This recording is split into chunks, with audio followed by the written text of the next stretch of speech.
Hello, ladies and gentlemen. I am having the problem of games not loading. So let's just see what load, crash site, frag save in the auto loop, and motel parking. Oh, wait, 61. We could just go to that. And apparently that's not enough. Credits. No. Settings. Why is there always a bit of scuff? Give me a moment. Game capture. That would explain why. There we go.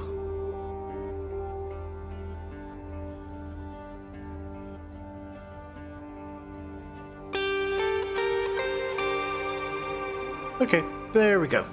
All good. Just a little leftover from Hades stream. So, hello ladies and gentlemen. You know me. I'm Kairos5s. And as luck would have it, I had some time to stream a couple of hours before Christmas.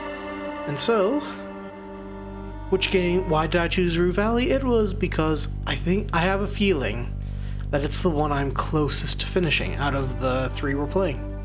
And at the end of the day, they did release an update, so there's more content that unfortunately is beyond where our save was, because we found a way to change where we respawn in the loop. And as such, it's got the vibes of this is either the second act or we are reaching the third act and it's going to end. But I don't know. There's only one way to know, and that is to play the game. So, let's get to it. And wait, let me make sure I am actually recording my... Yes, I should be recording. Because I don't want a repeat of what happened last time. That being said, I should probably set an alarm on my phone. Clock.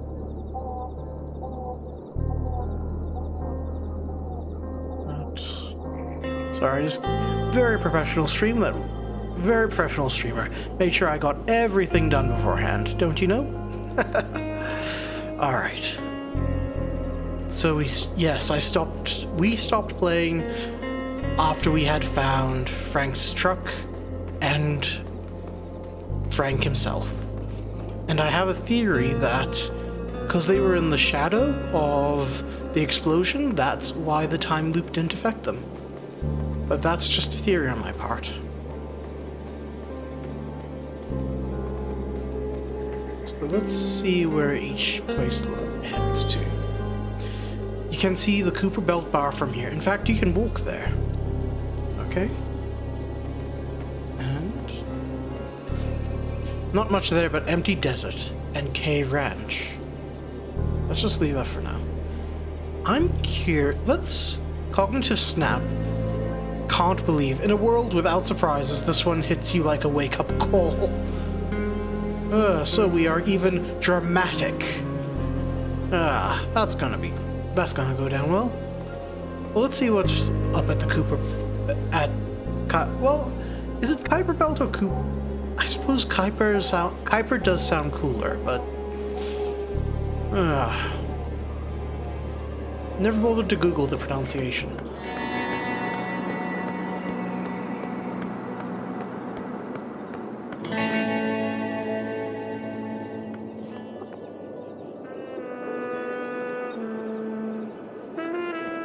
So yeah, I never made it to the morning. Remember last time? You don't want to get bitch slapped again? Fair enough. So let's see if anything's different from here.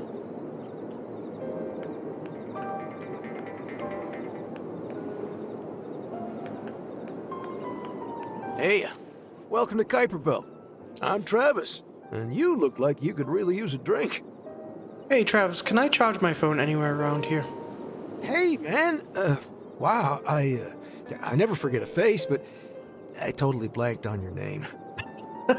That's right, he doesn't know us. The old fake it till you make it routine. Smooth. A real master of social grace, this one. No worries, it's Eugene. Eugene Harrow. Ah, now it came back. Welcome to our esteemed canteen, Eugene. Shh. Hilarious. A real knee slapper, that one. Got any more? Nah, fresh out. Anyways, the charger?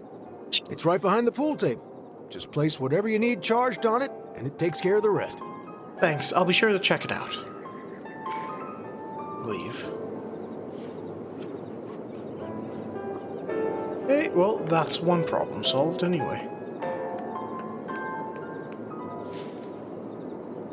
An expensive-looking wireless phone charger. What does an expensive-looking wireless phone charger look like? Anyway, inspect it for any instructions. You find the how-to label right below the Coral Destiny's prominent logo. It says, position your device in the designated docking pad until charging commences. Oh, it's one of those things where you just put your phone on the pad and it will just charge. Got it. Place it on the rounded plate and wait. Leave. And now we wait. Okay. Actually, let's just see what I've got going on in my head. Fear of self-acknowledgement. Oh, wait. Dr. Finnick's analysis of your dream was the key. His words recontextualize your entire breakdown pattern.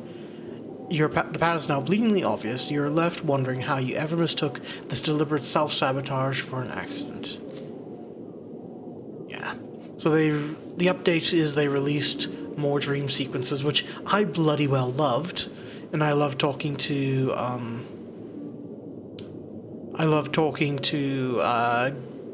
Fink about it, but yeah. Left the phone at Kuiper Belt. Okay. Actually, well, let's see if anyone is upstairs.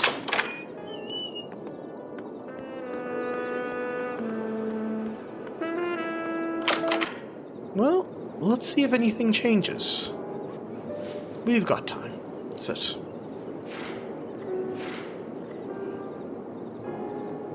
With a squeaking friction between your pants and the leather seat, you place yourself on a surprisingly comfortable chair. Ah. Okay, nothing then. Oh, might as well grab the comic. Take the book.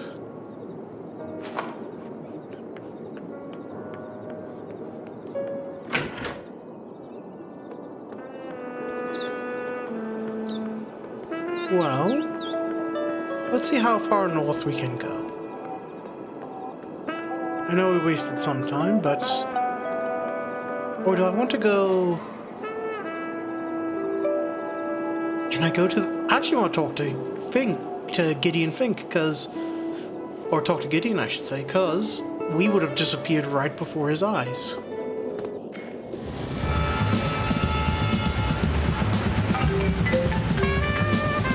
Put on silent anyway. You silence the phone as the mystery of the caller's identity gently teases you. We all know it's Percy.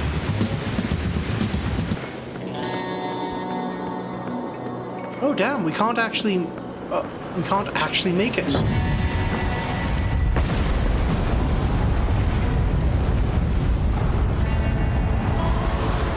Well, I did spend 13 minutes, so...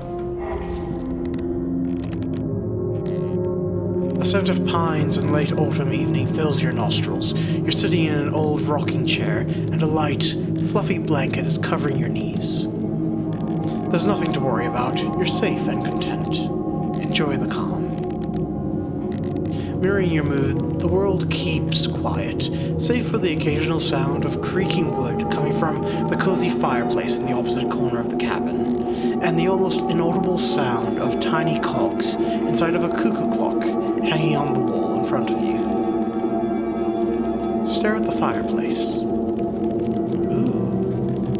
As your eyes lock onto the fireplace, you can't help but lose yourself in the hypnotic play of the flames. The gentle crackling, the soothing warmth fill the room with a sense of serenity. Examine the cuckoo clock.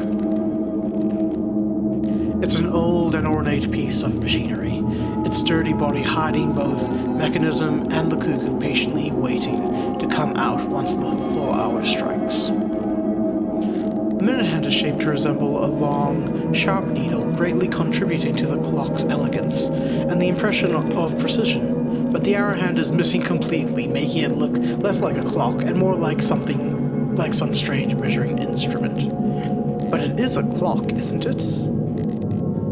Looks like it. The numbers are omitted, but the familiar marks represent minutes. The familiar marks representing minutes are there, diligently carved into the wood, one by one. There's something uncanny about them, though. They look as if they are too far apart from one another, as if there's not enough of them. Come closer and count them. You get up from your rocking chair, your fluffy belt blanket falling to the floor, discarded and forgotten, and try to steady your trembling hand as you count the markings by touching each one until you make a full circle with your finger. There seem to be 47, maybe 48, you're not sure, as you forgot if you started counting from where 12 should be or the marking next to it. Indecisive. 47, I just know it. Just count them again. But as you ponder this enigma, suddenly the clock's door opens and a tiny figure emerges. Instead of a traditional cuckoo, it's a meticulously crafted miniature worker, clad in faded blue overalls, an itsy-bitsy red cap atop its head, and shiny black boots tapping rhythmically. With unwavering dedication, the tiny figure pounds on a minuscule anvil with its hammer, mirroring the clock's ticking and eerie precision. The sound is barely audible, but it echoes in your ear, each strike of the hammer resonating with the burdensome weight of time until the small worker's shift ends. He disappears again inside the hollow body of the strange cuckoo clock. Wait until he comes out again. Intrigued, you pull up the chair and sit closer. You stare intently at the clock's long, sharp needle of an arm, listening to the sound of the clock. But minutes pass, and to your bewilderment, the needle remains motionless, refusing to budge. It mocks your attempts to decipher its meaning. This is strange. As your thoughts begin to wander, the magnetic dance of the flames inside the fireplace attracts your gaze once again for a few seconds. But as soon as you gaze towards the clock again, you realize the needle has come alive. In the meantime, moving at a speed that defies all logic, and managing to make a full circle of what feels mere moments. The worker springs out of the clock once again, and a profound sense of urgency washes over you. You want to look away, but you fear that if you take your eyes off the clock, the minutes will begin magically slipping through your fingers once again, just out of reach. But check out the clockwork. You retreated to only to be held captive by relentless. I'm not going to deal with the clock just yet, because I don't think I'll be able to get to Gideon in time for the analysis. Because I actually asked the developers on... what's it?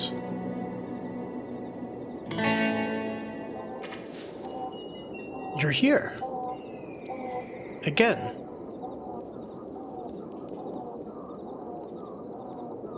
I thought I would reset here only... well, I don't understand anything. But it makes perfect sense when you think about it. The loop doesn't reset, it rewinds. You saw it with your own eyes. So that means that I will never reset a Dr. Fink's office again?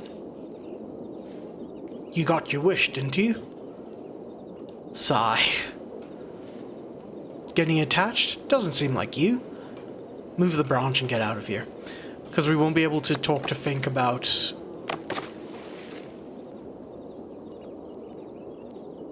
okay, we won't be able to talk to Fink about the dreams. So whether... well, I think I'll just play as is, but then I might... let's see. I do have a loop at loop 61, so that is a possibility. I don't want to go as far back as loop 43, though. Oh, well, let's walk to K Ranch and see what's what.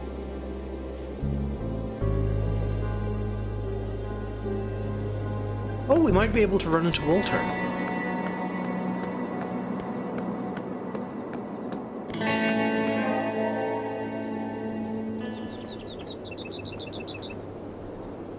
Oh, the signal. Oh! Yes, and this will be the first time we meet,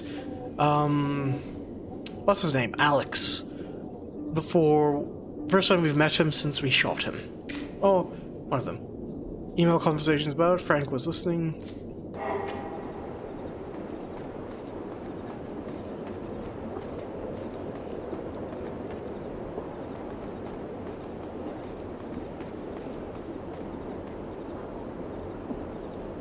Wait, there's no music here.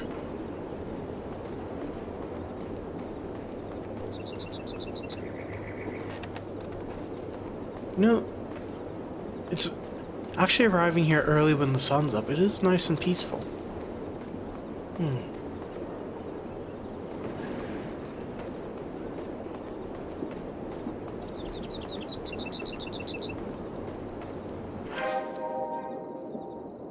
So Alex is not locked in his room during the entire loop after all. Reset of duty. He seems to be occupied with something at the window. Try to figure out what he's doing. He's testing whether the bars are still secure. Most likely trying to figure out whether Walter used the window to go AWOL. That's right. Walter disappeared before the loop began to reset. As you watch him move around, you catch a glimpse of something. A gun tucked into his waistband. The gun. Good thing I didn't just barge in. Right now. Waiting is your only option. No need to risk it. Let's give him some time to return to his room.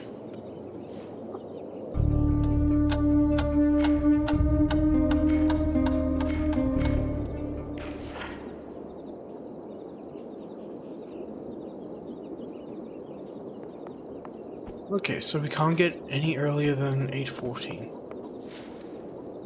Leave.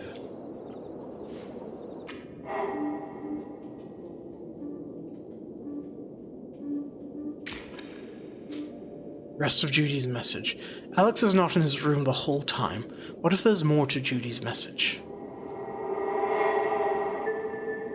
If you get to Alex's room before him, you would be able to listen to the signal again, only earlier. You have to know if there's more of this message. And you don't even have to shoot your way through. You can sneak up to his room while he's wandering around the house. But in the next loop, you ran out of time for that little exhibition in this one. Okay.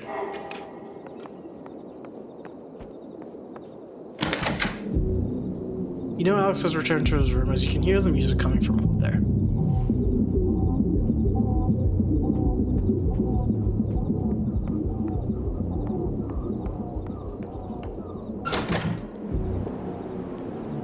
No point in breaking in the door now that you know about the entrance. They need to patch that. Because if you exit... Oh!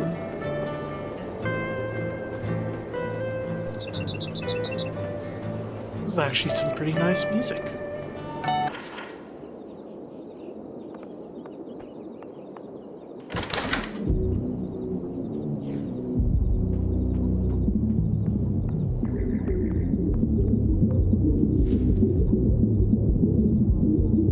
Door's locked, knocking is futile. Listen closely to the song and wait for it to finish.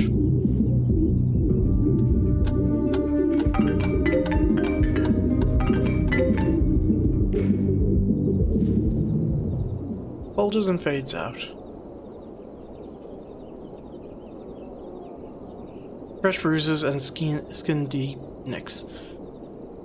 But as pain pulses through you with every breath, that sunset landside was worth it. Oh, so that's... Oh, we reset back to that stage. Okay.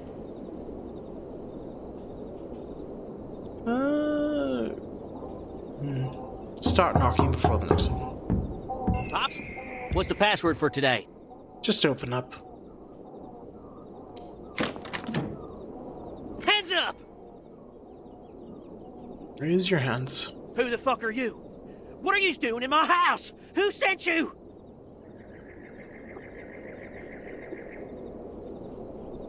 Mr. Nightingale here on behalf of Anutra Vita with a special offer. Time to start with the bullshit, Alex. I know you are that. Tell me about the signal. No, you're full of shit, pal. He peers into your eyes, and his arms shake a bit. Cannon posing as a gun rattles in his hands as he lowers them a little bit. How the fuck did you find out? Your own sister betrayed you.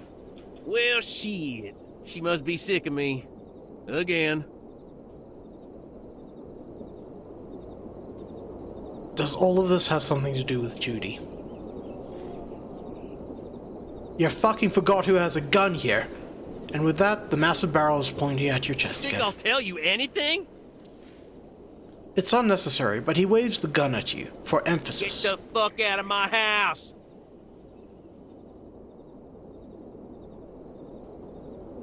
Show myself out, okay? Stop right there, pal. You were the one that wanted Now me to empty go. all your pockets. I want to see if you've taken a single thing. If not, I'll think about letting you go. Empty your pockets. That's all you have? But still, you somehow got into my house, and that's plain old trespassing.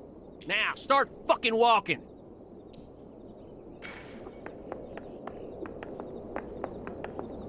Oh wait, if we empty our pockets with Frank's phone, what would happen?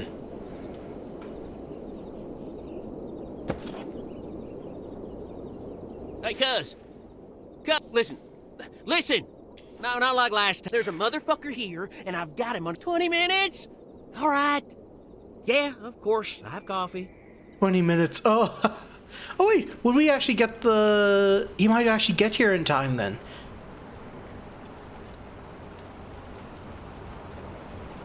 Hey, I don't have to wait that long. Shut the fuck up, pal. No, I'm not talking to you, cuz. The intruder's getting feisty.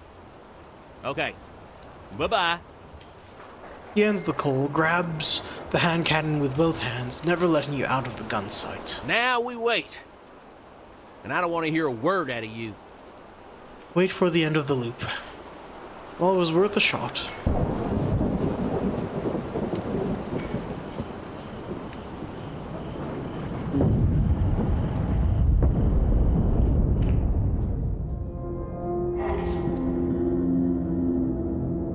Oh, is this another dream? A well-worn path cuts through an expanse of tall grass.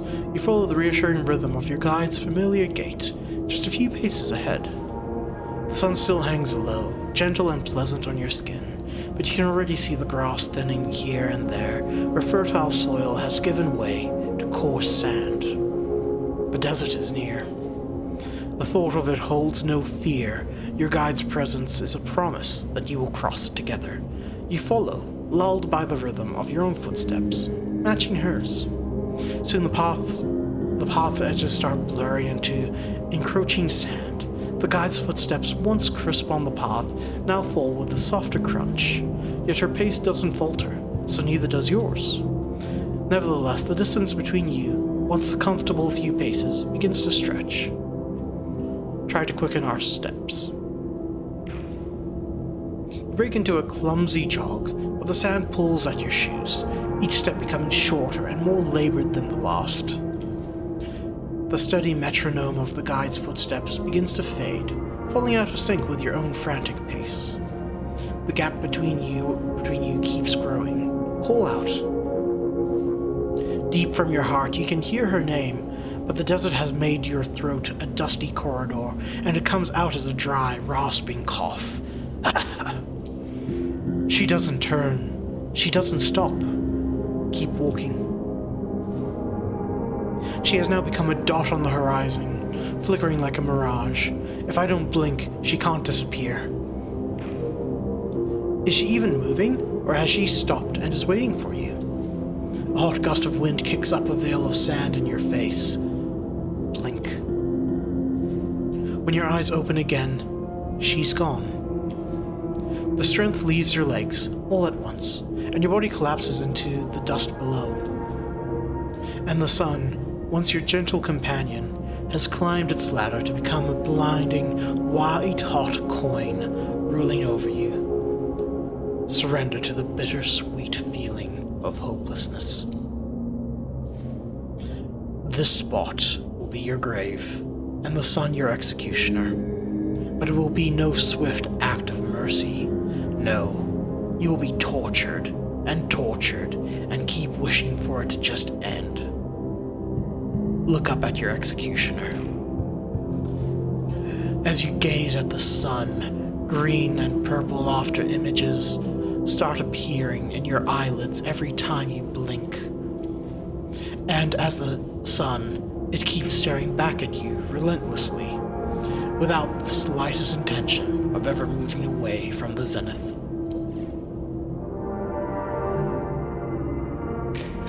The desert. You trusted your guide to lead you through the desert, but ended up facing the sun's merciless judgment alone. Let's actually see if we can make it to the...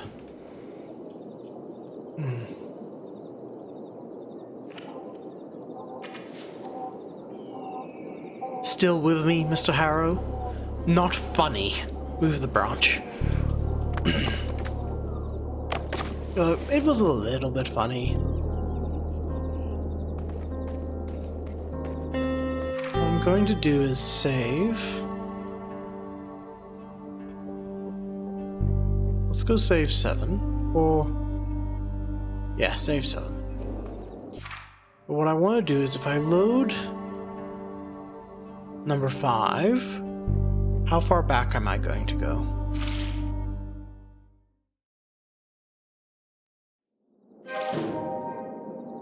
Spit it out already! Take a walk through the cemetery. Come on, you thief! Okay, so this is... leave. We have 1 point of inspiration. Let's see what we can do. Okay.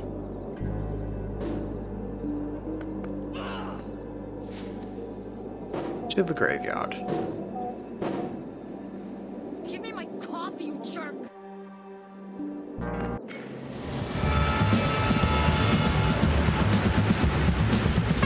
Because now that I've seen those dream sequences, I'm now intrigued and I want to see what else I can do.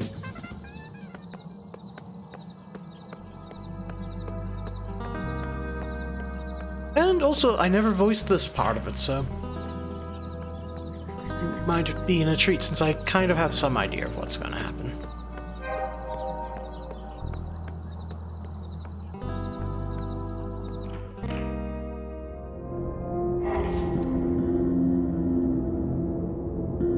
One of your guides... well... oh yes, this is the sun one.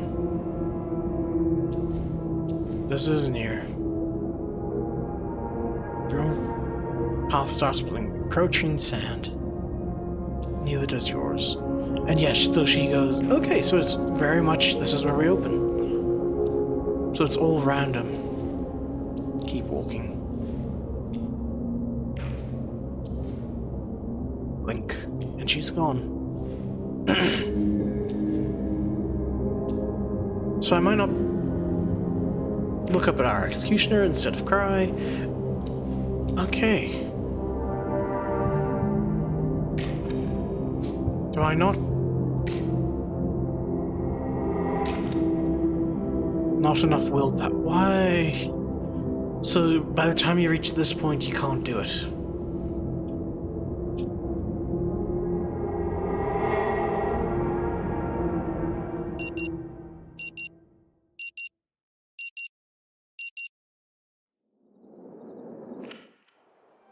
Still with me, Mr. Hollow? Take a walk. It was time well spent. Summon the will to live this loop. Oh, that's right. Okay. Actually, what I want to do... I actually don't want to spend the will No, what I want to do... So you choose not to choose life. I choose something else. Well, perhaps next loop then, Mr. Hollow. Dr. Finnick, I haven't been able to sleep for a very long time. I want to try and get that dream sequence going. Is that so? Well then, if you happen to have trouble falling asleep tonight, Reach for the pill. remember, what I'm giving you is a mild, non-prescription, herbal hypnotic drug. Nothing more. Take the purple pill.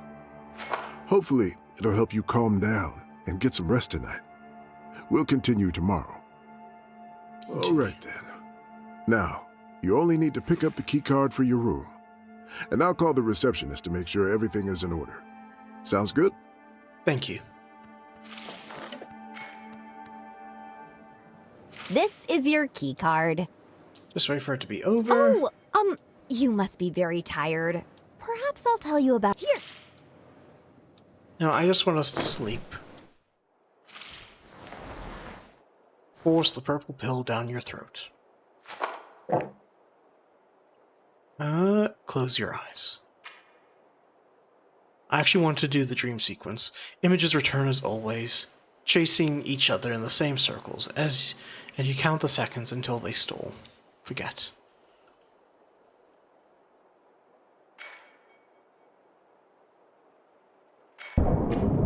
Images return as always. The sound of the loudest thunderclap jerks you out of your slumber. Go back to sleep.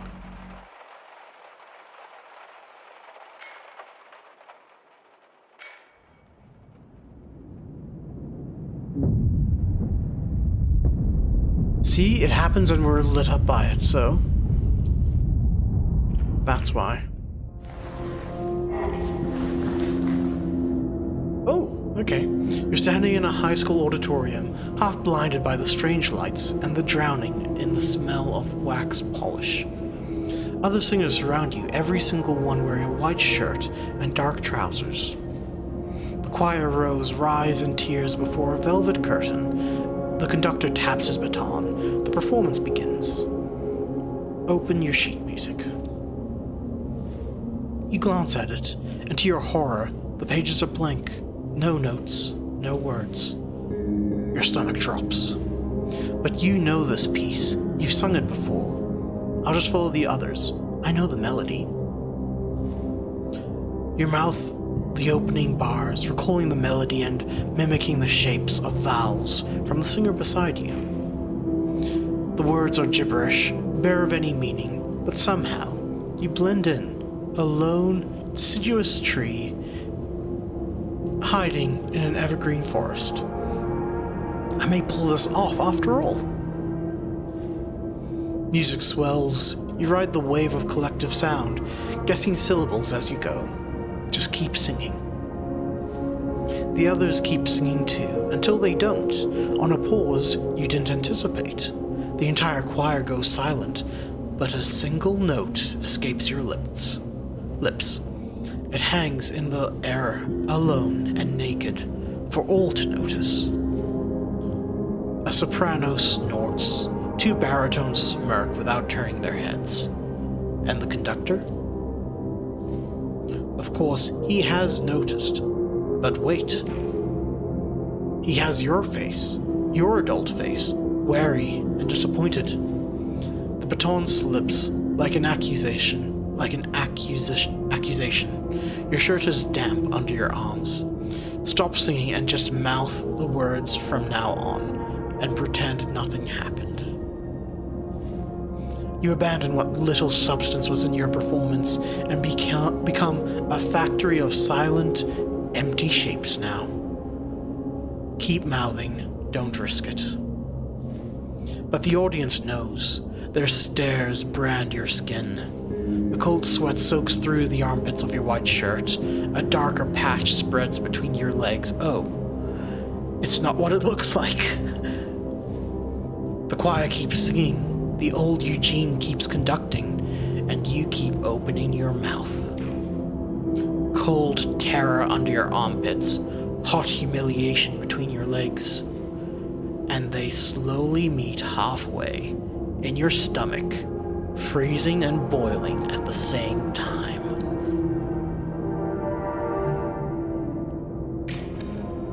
The wrong note. Try. Oh, wow. I love that picture. Well, that now color me intrigued about that.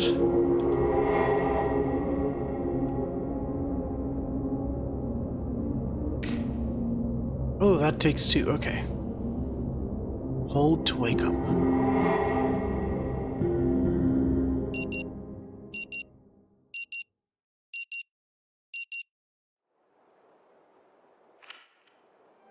Still with me, Mr. Hollow? Oh, we can... Okay, so I haven't gone too far back. We can actually use him to help us make sense of some dreams. Can you help me make sense of a dream I had? A dream? The doctor raises his left eyebrow, seemingly intrigued at your question. I'm so glad I can actually look at these dreams instead of... because I have that saved beforehand. Okay. Perhaps it would be better to do it during tomorrow's session, as a comprehensive analysis requires time that we don't have right now.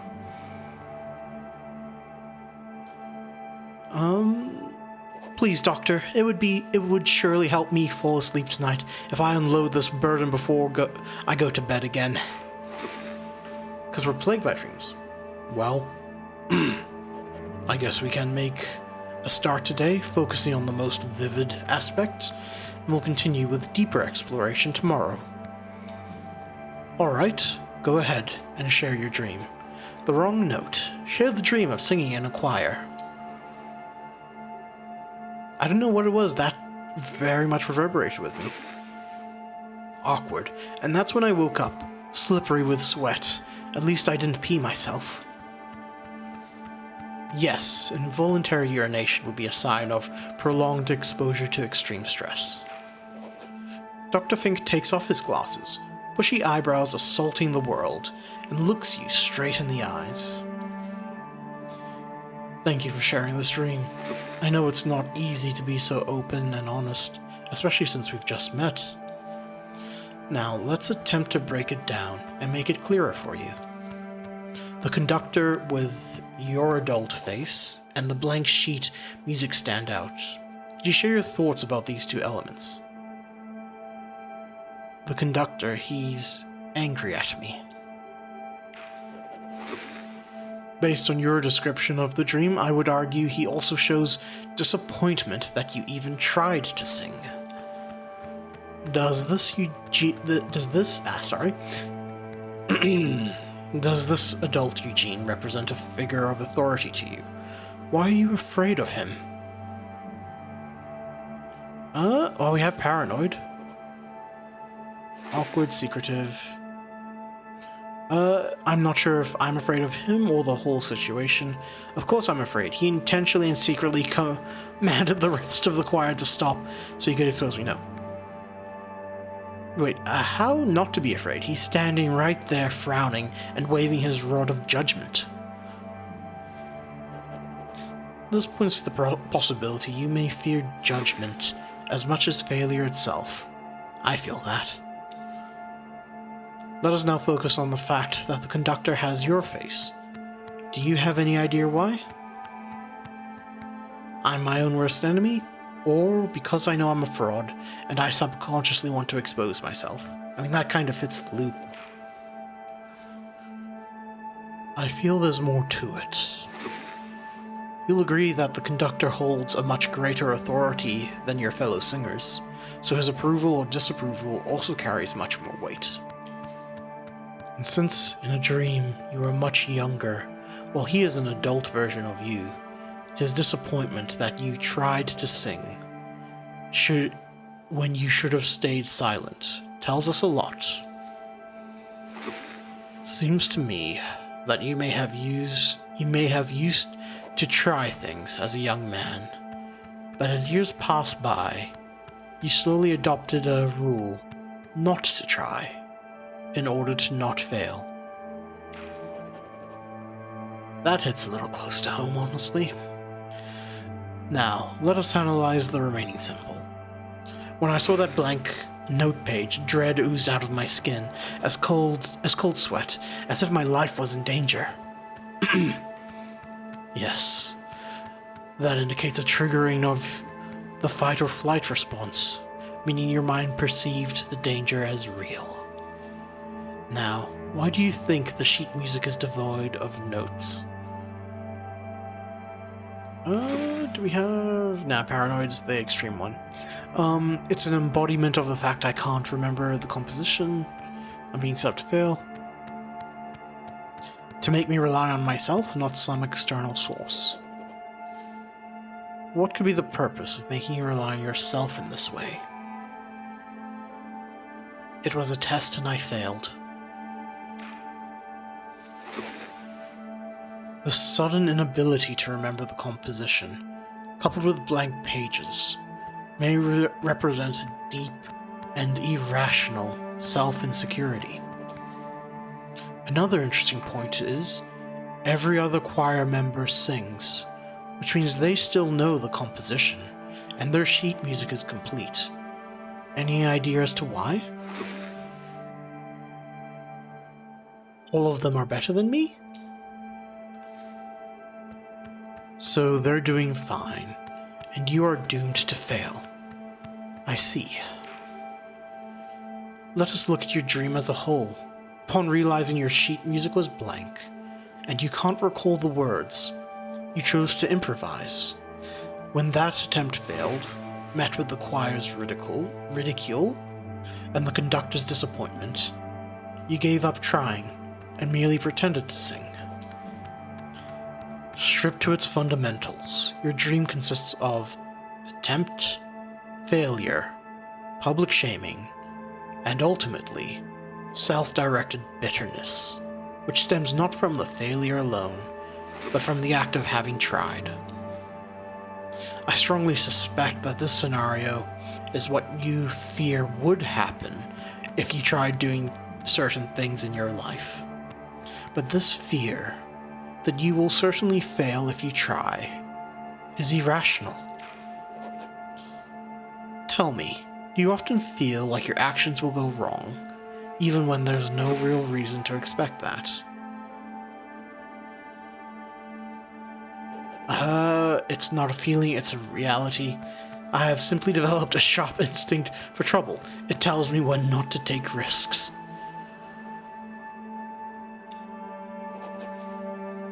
Mr. Harrow, what I see here is a defense mechanism of self-distrust that chooses inaction. The reasoning is protective. No attempt means no failure. And since you never let yourself see the alternative, you take the lack of disaster as proof you were right to hold back. This confirms your fear, walking you deeper into the very pattern that created it. There's something there, perhaps. New idea gained, cycle of doubt. I urge you to sit with this insight, Mr. Harrow. This circle of self-doubt is a vicious beast, but it can be tamed, and by simply acknowledging it, you have already taken the crucial first step towards resolution. Well, that was insightful, but the rest of the loop still awaits. What will it be this time? Summon the will to live this loop.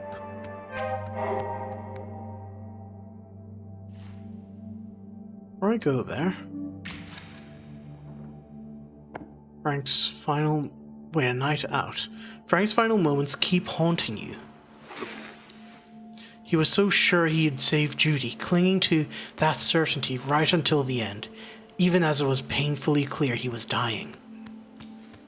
How could somebody be so completely blind to the possibility of failure? As this question echoes in your mind, an older, long-buried memory surfaces, washing over you with the clarity of the present moment. The grinding beat intensifies, synths blare in a frontal charge on your eardrums. The bass line transcends hearing. You feel it in your belly. Dopamine overflows your body, and your heart thumps with the music. You're so fucking happy that you pushed yourself to do the unexpected, and actually came to this Iron Wave gig. Yes, that's right, we went to the Iron Wave gig. There, so no one can tell how much you're enjoying yourself. awkward dance the Harrow style. A serpentile coil downwards, then shoot up like a wound-up coil, arms in motion like an organic waveform tracker. Suddenly, the music stops. For a moment, the whole club is frozen mid-dance. Then the DJ blasts a vicious beat, a blaring air raid alarm on steroids, trying to make itself heard over a stone grinding machine. The people roar their approval, and the whole dance floor moves like a single organism with a miasma of noise and sweat. Moments before the collective club body would perish from exhaustion, the music slows down, insane machine noise replaced by distorted pings and pongs. Sweat permeates your whole body, literally dripping from the fabric of your shirt. It's good thank fuck I didn't bother shower. It would have pointless. It's a good thing I showered just before going out. Otherwise, there would be a shroud of your patented desperation and anxiety perfume around you.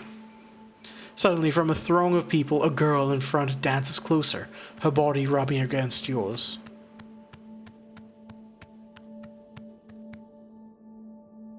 Sure, let's rub back.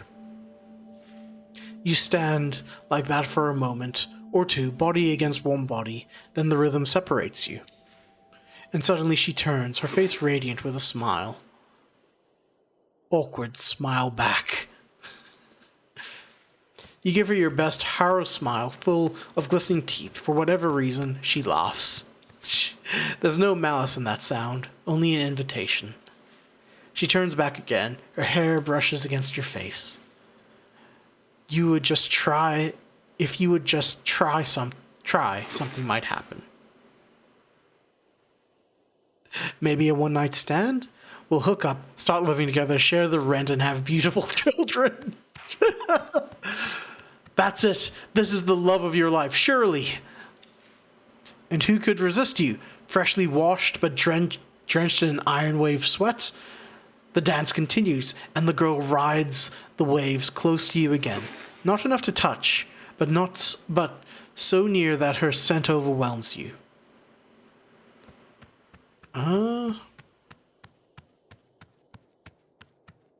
Musky sweet smell of fresh cinnamon. Against your will, your body responds, blood rushing where it hasn't in ages. Oh no. It's been so long since you've touched another body. Far too long. Ever since she left you. With that memory, blood retreats to wherever it came from. Urgency cooling into hesitation. You just know you'd fuck it up again. But this girl is clearly interested. Come on, do something. And what? Shit all over another life just like I did with her? Damn it, because we're indifferent we don't have guilt-ridden, and I would have chosen that.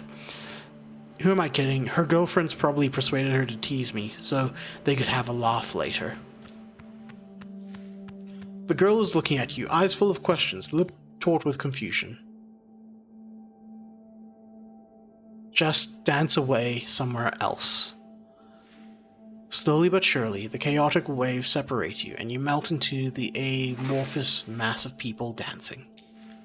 Iron Wave continues to grind and blast from the speakers, like nothing ever happened. For the best, really. God damn it! We don't have enough.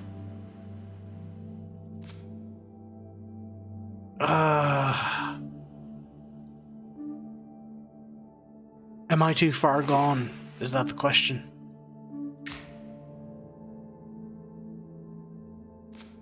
Okay. One loop at a time. Hold to commit. No, but if I do, I'll lose.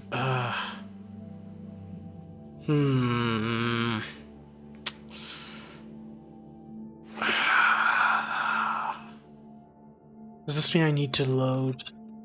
Okay, we can always come back.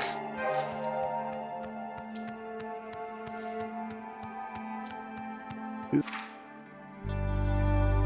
can always come back. But I need to know where loop 43 takes me.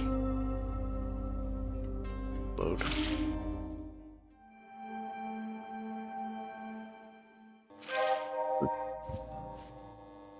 Over-inspired.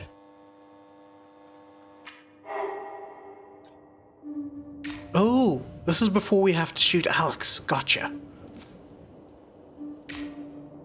Oh, this isn't as far back as I thought it would be then. Rue Valley sucks. Like, yes, we have to go through the whole depression and try to find Frank, but... Okay, so he could start up again from here.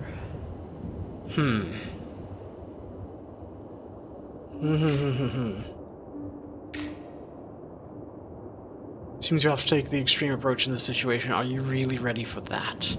Short answer is yes, because we failed. I don't think it's all that bad, actually. So your fancy sports car. So we could go back then. Okay. Seems you'll have to take an extreme approach in this situation. Are you really ready for that? That's right, I saved it before. That's when everything starts to go to shit. Gotcha. Need to find yourself a firearm. Can't bring your fists to a gunfight. Ask around. Bother people. Search the internet. You do you. Oh, that means I'm gonna have to read everything again. So, what's the reason? I think I've heard enough.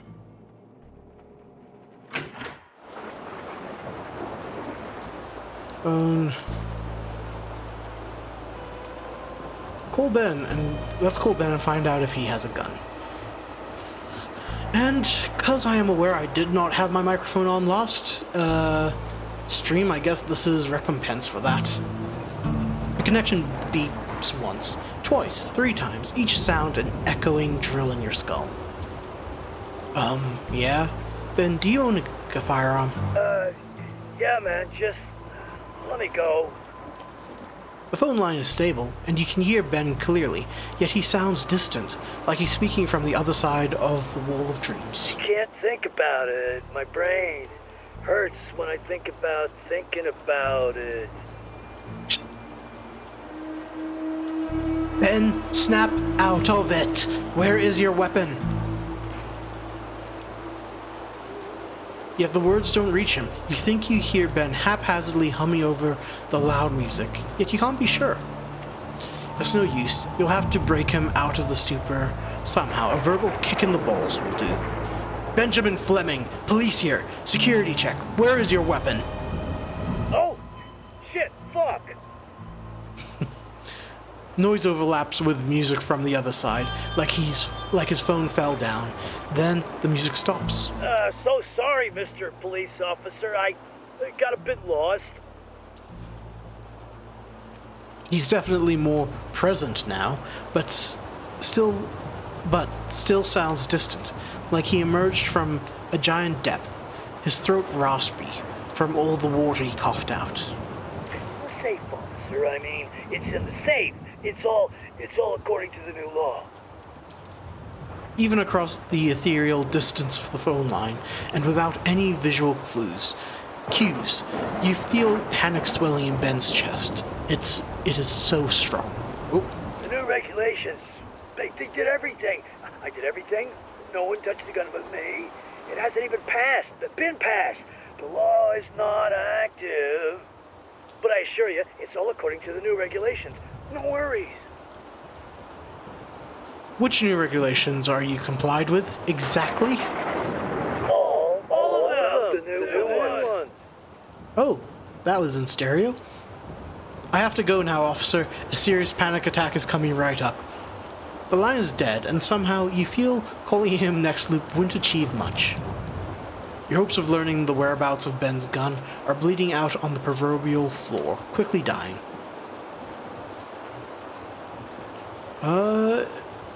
It must be in the reception area. That's the only place that makes sense.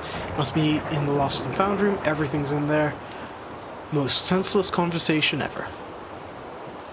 Yep, he did insist it was all in accord with the new regulations, though. Over and over again. Maybe call the real police and ask about them. That might shine That might shine some new light on where Ben stored his weapon, or at least give you an idea of where to start the search.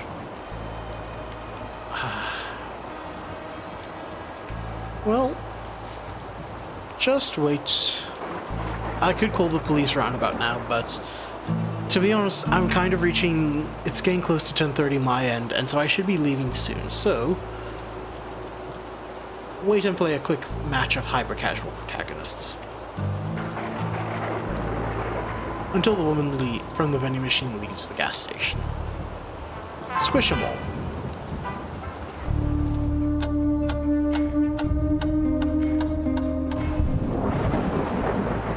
Enough of this for now.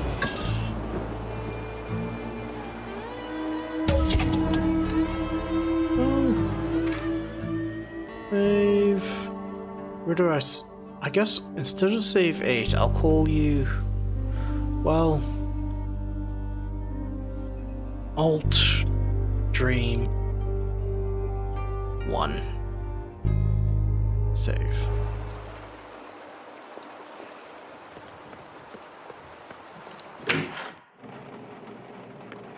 Welcome to Max Gas.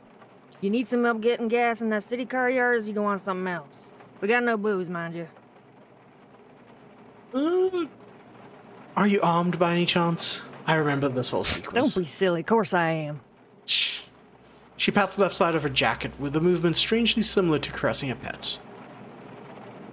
So what are you carrying? In a blink of an eye, she reaches into her jacket and draws a hand cannon, polished, chrome, blinding in the neon light.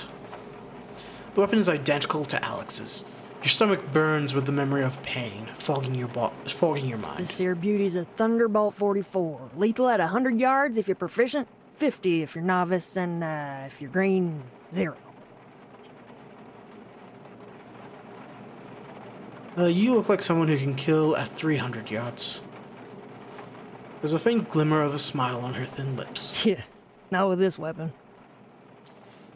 With a quick move, the gun disappears under her jacket, like it's not even there, but in a pocket dimension. She casts another look at you, but this time her brows remain furrowed. Why did you want to see if I'm armed? I need to get a weapon, and just wanted to see what your preference is. That's clever, especially coming from a city dweller. For you, I recommend a pennyweight 5mm. You might just be able to handle a recoil. And listen, pal. I seen you looking at my weapon. Don't you try no funny business here. I don't want to clean your skull and brains from this place. She's not exaggerating. There's no way in hell you'll ever be able to lay your hands on her gun. Now, is there anything else, or should I throw you outside? Keep silent and leave.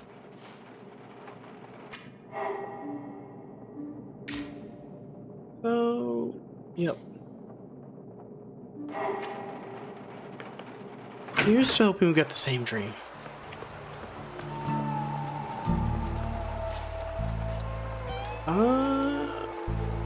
Wait. Till the loop ends. Squish them all.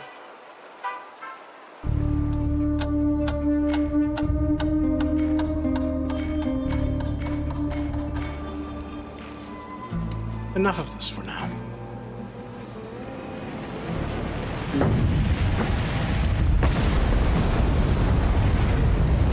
Getting used to this. A fire in the sky, a loud noise, your typical Sunday.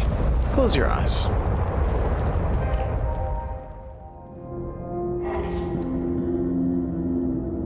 Oh wait, this is the one about the desert. Thinning first I was given way to coarse sand. The desert is near. Oh wait, then... Yeah, nah.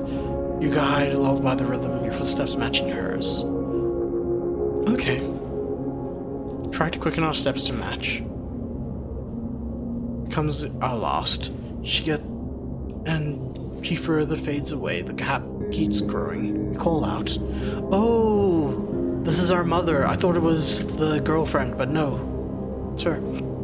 From your heart you call her name. But the desert has made your through dusty corridor. and comes out as a dry, rasping cough. She doesn't turn, she doesn't stop. Keep walking. A dot on the horizon, flickering like a mirage. If I don't blink, she can't disappear. But of course we blink. Blink, and she's gone. When your eyes open again, she's gone. The strength leaves your legs all at once, and your body collapses into the dust below. Surrenders with a bittersweet feeling of hopelessness. I'm just gonna go by really quickly through here, because this is the third time I'm seeing this.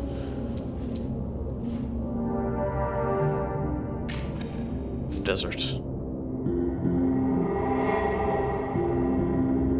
Okay, let's see what happens if we actually unlock the memory. Hold to wake up. Oh, wait, I get it.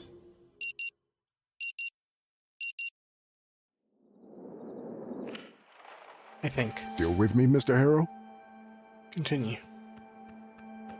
The doctor removes his glasses. His fuzzy eyebrows seem to sigh in relief, settling into a new, untamed arrangement.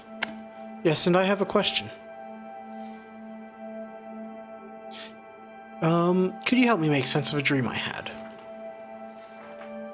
A dream... Okay, so it's the entire opening. But I worry I might forget some of the details if we wait until tomorrow.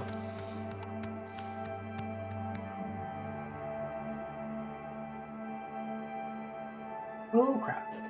Well, that's what I get for refrigerating my water bottle.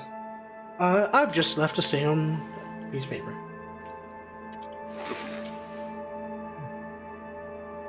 Oh well. I'll deal with it later. Okay. Okay, so let's me get into my Gideon think voice. Well, I guess we can make a start focusing on the most vivid aspects, and we'll continue with a deeper exploration tomorrow. Alright, please go ahead and share your dream. The desert, share your dream of walking through the desert.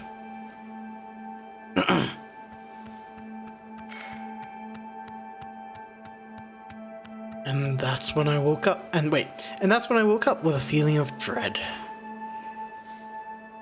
Dr. Fink nods, glancing between you and the page as he takes notes here and there.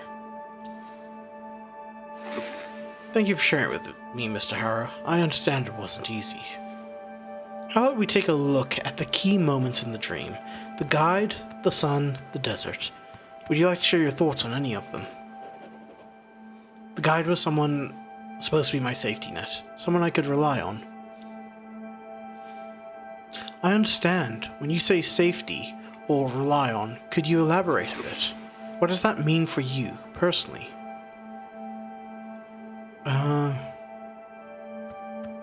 That someone will stand by me no matter the odds or the circumstances. That I can trust a person to lead me or follow me without any doubt. No, it's number one. That someone will stand by me no matter the odds or circumstances. I see. And you trust the guide. You fall into a step with her rhythm. That's what being securely attached to someone feels like. Your steps syncing with theirs, almost without thinking about it. But upon entering the desert, the space between you and the guide begins to grow. I tried to call her by name, but I couldn't. The desert had dried my throat completely. Nothing came out.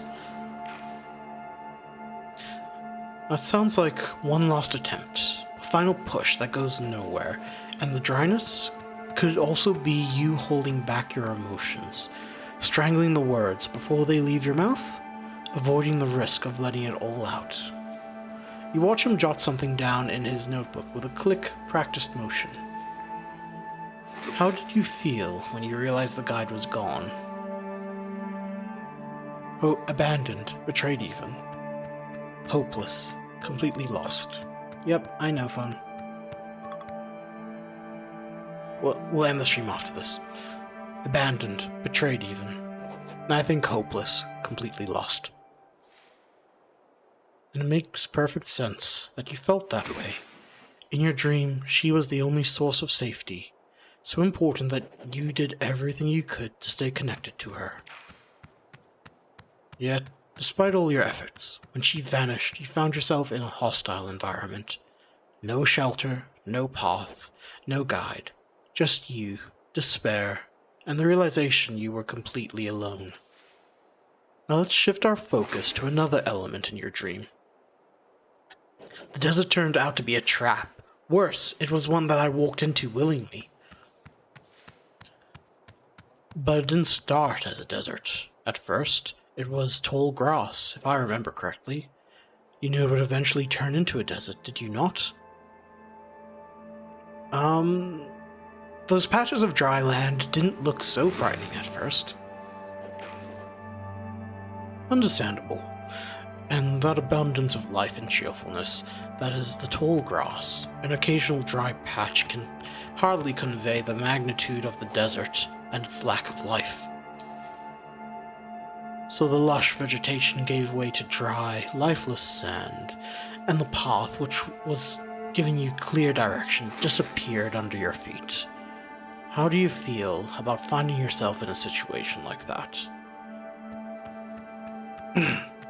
I should have turned back as soon as the clear path forward was no longer visible. I shouldn't have entered the desert if I didn't want to die in the desert. So you think you shouldn't have anticipated... Wait. So you think you should have anticipated what would follow?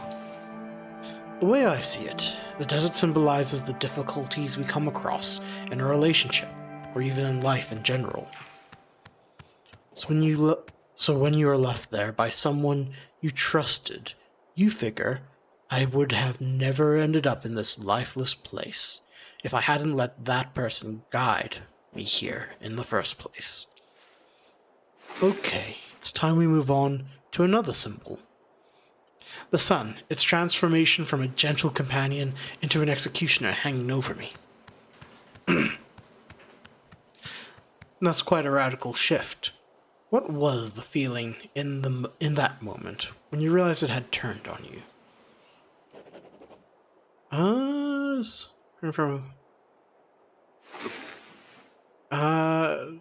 Probably terror, worse than my worst fears.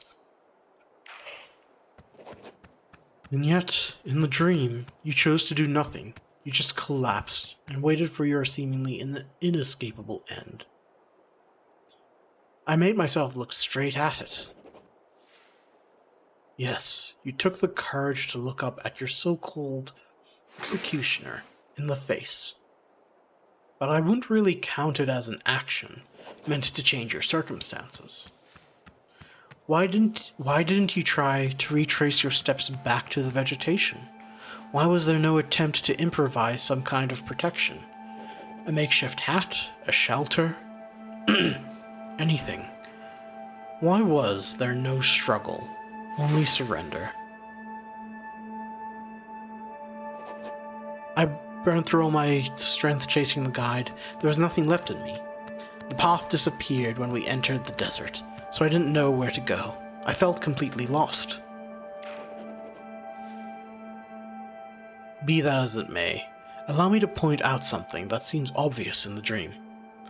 The moment the sun flips from friendly to hostile, you seem to completely give up, and decide there's no point in living anymore. There's a sense of finality in how you describe it, but even in the dream, you are not really executed. You just lay there, waiting to die. Instead of dying, one could imagine that you eventually find your strength again, and get up. Perhaps rain comes. Perhaps someone passes by, maybe even becoming your new guide. The doctor is deep and intent. Somewhere behind those eyes, his mind is working hard to connect all the dots you've just laid out. Now let's take a step back and look at the dream as a whole. You begin this journey confident in your guide to help you cross the desert. But as the dream unfolds, everything starts to fall apart. No matter how much effort you pour into keeping her in sight, pushing yourself harder, refusing to blink, you still end up losing her, which means losing your lifeline. In the end, you collapse onto the ground, bracing yourself for what feels like unavoidable doom.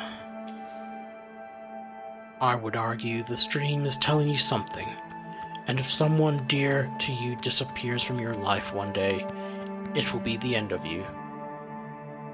That's why keeping a safe distance from others is important. My late mother used to say, if you want to avoid pain in life, die young and miss all the fun. Nothing can guarantee that a relationship will be painless or easy, but accepting that pain might happen is what makes any relationship possible in the first place. I would say the whole dream is your projection of what may happen when there's trouble on the horizon in a relationship, and your instinct to dodge any pain that might come with it. Seems like you decided you wouldn't trust any guide ever again, to lead you through the desert. To lead you through the desert again. And I will simply stay in the tall grass instead, alone. But by doing so, you have foregone a chance of ever reaching forests and jungles, or any other magnificent biomes that lie beyond the desert. He takes a deep breath before continuing, almost like preparing to dive deep. Tell me, Mr. Harrow, does dealing with trouble in relationships feel overwhelming to you? So overwhelming that just anticipating the hurt already makes you want to pull back, or even leave altogether. I'm not fond of being in pain, if that's what you're asking. I'm asking whether the storm comes... I'm asking whether, when the storm comes, you'll wipe away all the good you've had with someone and pull back to protect yourself. And then the question becomes, are all those moments before the storm still worth the trouble that comes after? If we take that logic to its extreme, it suggests that getting close to other people and forming any meaningful connection should be avoided, because the pain will come sooner or later. The question is that a life worth living? So you're asking me to embrace pain just so my existence can count as meaningful. Mr. Harrow, I'm not asking anything of you. Not here. Not in this particular story. I'm simply listening and following your logic to its conclusion. Think about all of this. Let it settle next time. We can return to this dream of yours with a fresh perspective and clearer heads. He glances at the clock as always. All right then. That's it for today. You should go and check in at the office. Your room is probably ready by now. Okay. Get up.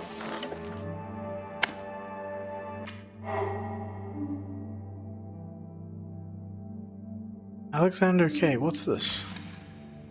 Father-son trip. Wait, what? The photos of little Alex that you saw in his sister's room come back to you. His mother died. His father decided he's not good enough to be the next K patriarch.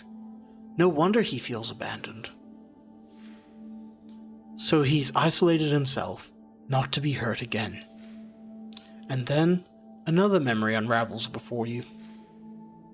You stand in the hallway of your family home. The scent of Mom's perfume still lingers. Or maybe that's just your imagination. At your feet sits a suitcase, frayed at the edges, one of those old, sturdy kinds that feels like it could last forever. This game has a thing about suitcases, just saying.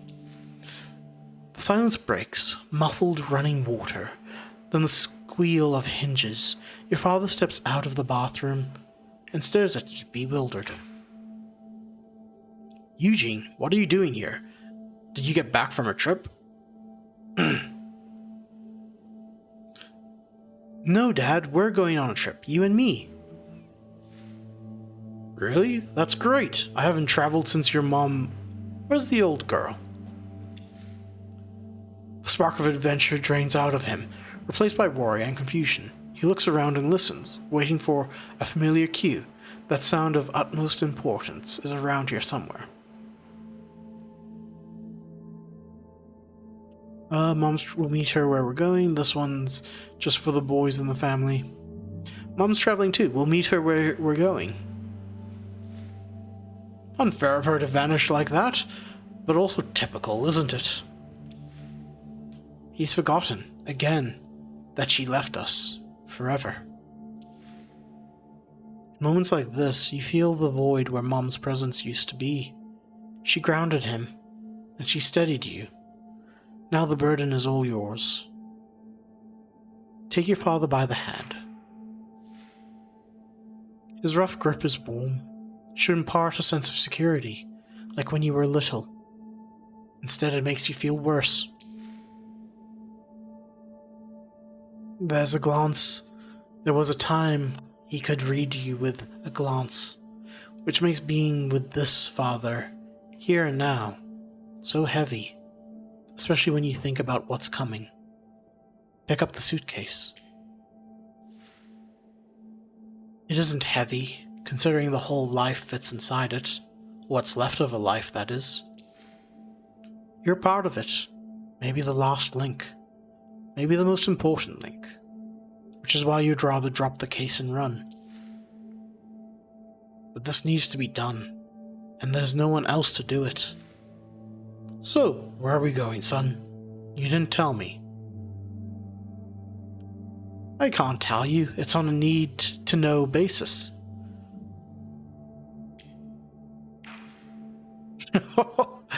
You're funny, you know that?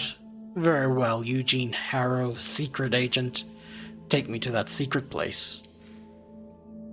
He's like a child full of trust in you, as you prepare to hand him to the unknown place that's supposed to be better.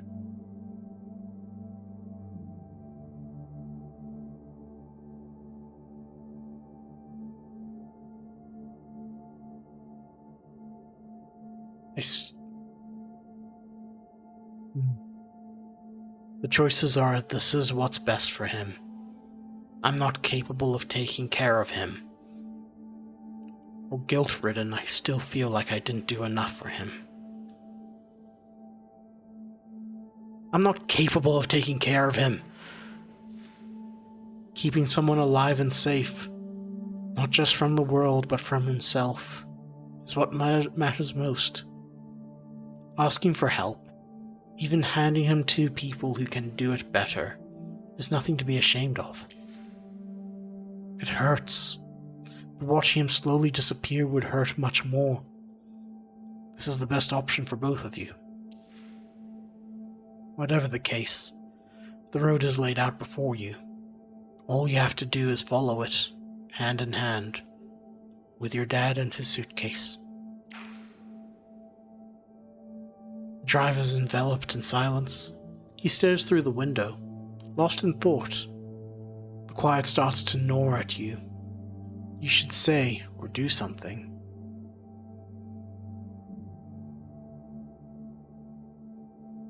Do you remember when we went there? Point at the building. You regret it the moment the words leave your mouth, both for him and for you. He looks where you point and only shrugs. You can't tell if he doesn't remember or just doesn't care. Both reasons are terrible, each in its own way. Dad, what are you thinking about? Oh, this town has changed. I hardly recognize it. Everything changes just to end up the same. That's what your mother used to say. Two things catch you in your chest. The way he seems estranged from his own hometown, and how you felt the same about the city since Mom left. Better to keep driving and keep quiet. You need to stay steady, eyes on the road. Little distance between you and him. You pull into the lot in front of a large house, fenced so tightly the ground floor is almost hidden from view. The only glimpse of the inner yard is through the black iron gates. Dad, I need to tell you something.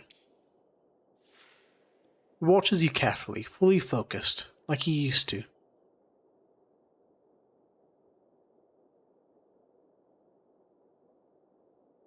I brought you to a place with people like you, so you wouldn't be alone, and you'll get full care. Every word feels like a knife. You're pressing into him again and again, and the blood flows. Yet he keeps looking at you, not understanding what you're really saying.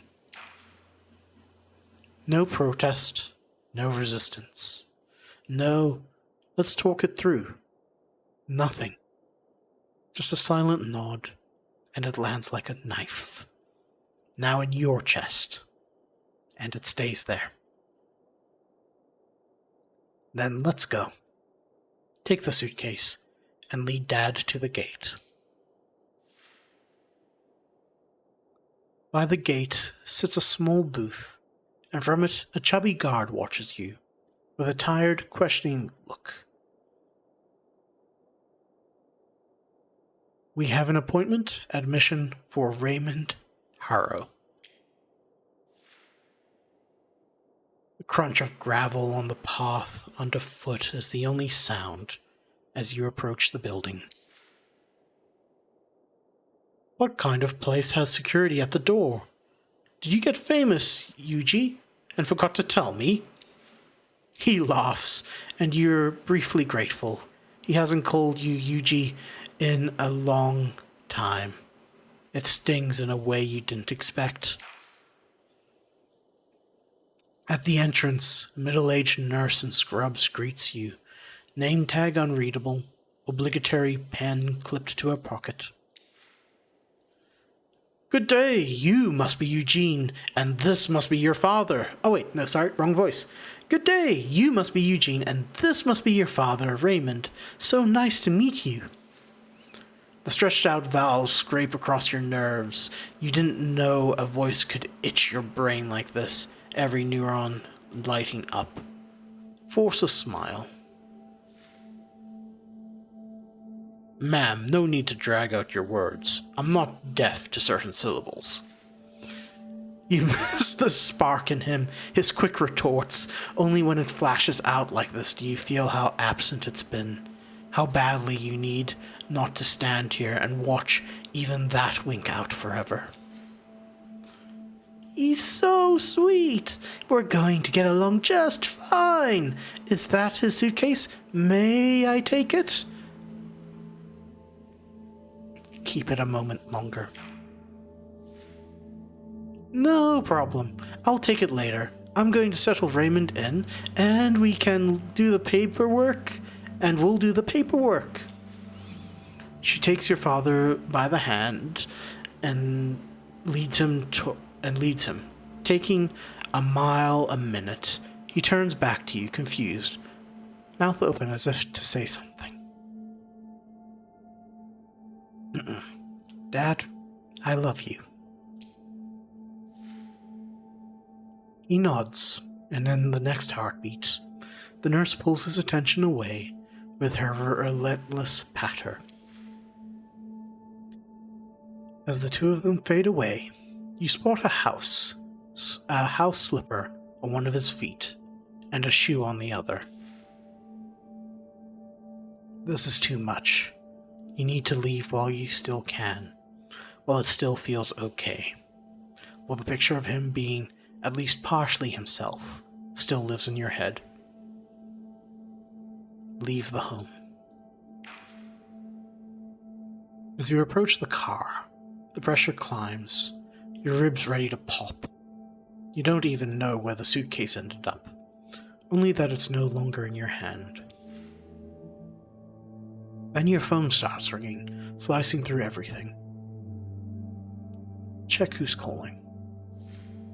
The nursing home, of course. You just fled that pace. Now they want to know what happened. Answer the phone. Mr. Harrow, where did you disappear to? I came back and you were gone. I've settled your father and He's still disorientated. That's normal. He'll need a few days to just adjust. He'll ask to go home, so please avoid answering directly, okay? We also need to finish some paperwork. You know what? I'll come back tomorrow to take care of it, okay? In the quiet between words, you can tell she's heard this 100 times. No judgment, no comfort, just understanding. I understand. I'll let him... I'll tell him you had to leave and that you'll come back soon. We'll text you about the details. Bye-bye. It's done. It's finished. You placed him somewhere safe.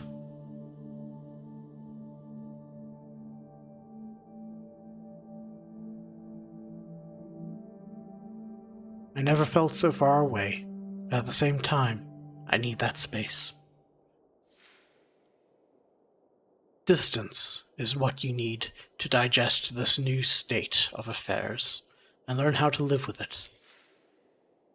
You will soon start to forget who you are, so it won't matter to him if you're there or not. But for you, it would be too hard.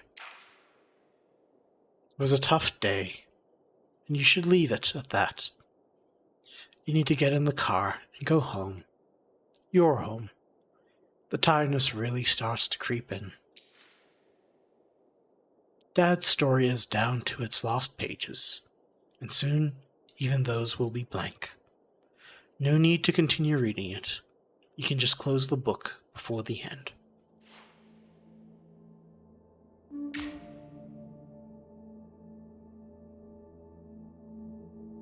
Alex's mother died, and his father decided he's not good enough to be the next K patriarch.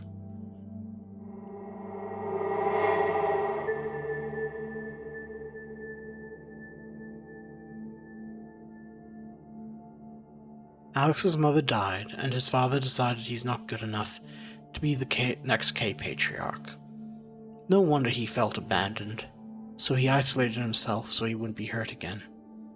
Have you really been abandoning others to prevent being abandoned, as Dr. Fink says? You should talk with him about this.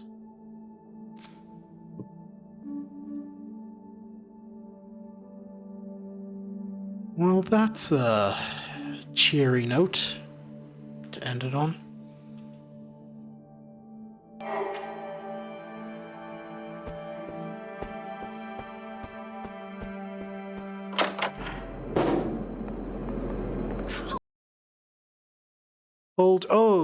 Tab show interactions. Oh wait, that's right. Oh, you can just play with... Okay. I'm just gonna move over here. Because my god, they added 4 of those dreams. So there's... at least 4 more. Crap, what has Eugene Harrow gone through? What has he gone through? Okay. Well... Save? Oh, well...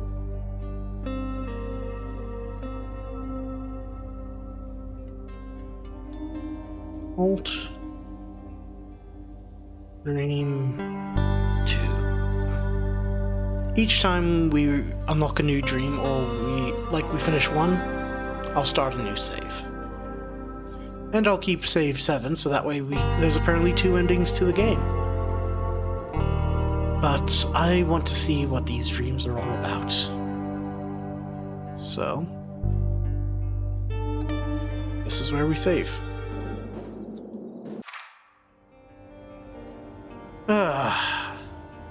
And my apologies, ladies and gentlemen. I didn't mean for it to have a bit of a downer ending. Or a bit more emotional, because I don't know about you, whether you heard my voice break or not, but...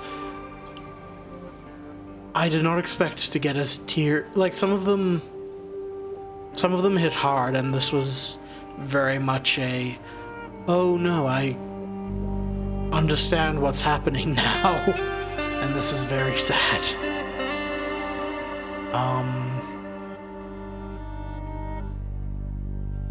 So, but a very cheery episode just before Christmas Eve, right? But I'm glad the saves worked out in such a way, and it might mean that I'll have to reread parts that I've played of this game before. We'll just have to sit and, well, it looks like there's still more to this game, and I'll keep on playing, and I want to see what more about these streams and work them out. But till then, I've been Kairos Fives, wishing you a Merry Christmas wherever you are. And I'll catch you all next time, whether it will be this year or the next. Wish you all the best. Take care now, and bye-bye.